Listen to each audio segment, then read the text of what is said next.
Mjomba, mbona kama hauko sawa? Maana sijakuzoea hivyo. Nini shida? Ni kweli kabisa unaozungumza, lakini kikweli kabisa ukubwa ni mgumu sana, wanaume ni mgumu sana.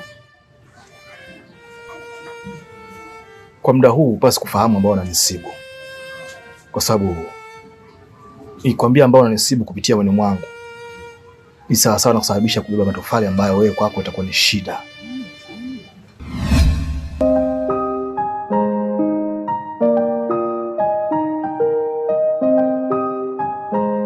Unaona kama uko sawa vile kwema, lakini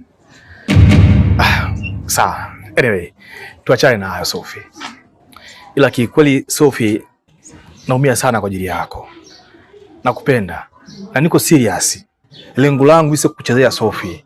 Yaani lengo langu natamani huyo kabisa mke wangu wa ndoa, tu tunaishi ndani, tutafanya maisha mimi na wewe.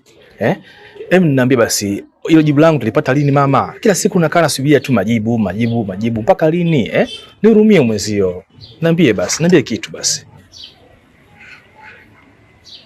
Hivyo una nini kwani? Wewe una shida gani katika kichwa chako? Una matatizo kidogo ya ubongo?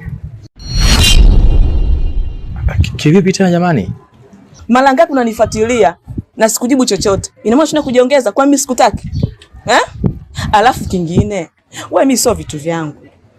Yaani sio, yaani haupo kwenye mfumo wangu. Si unanielewa vizuri? Tena siku nyingine ukome kunisimamisha kuniambia upumbavu wako. Umenielewa vizuri? Sikutaki, sikupendi.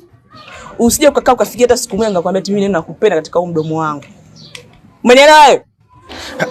Lakini Sophie, kwani mimi nini ambacho kwangu na mapungufu gani? Hebu niambie basi, pengine unataka mimi niwe Messi niwe nitafanya nini niwe ili ulizike? Niambie tu mama, Nikwambie nini?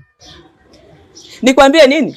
Sina cha kukuambia, ila siku nyingine usije ukasubiri kunisema kuniambia upumbavu wako.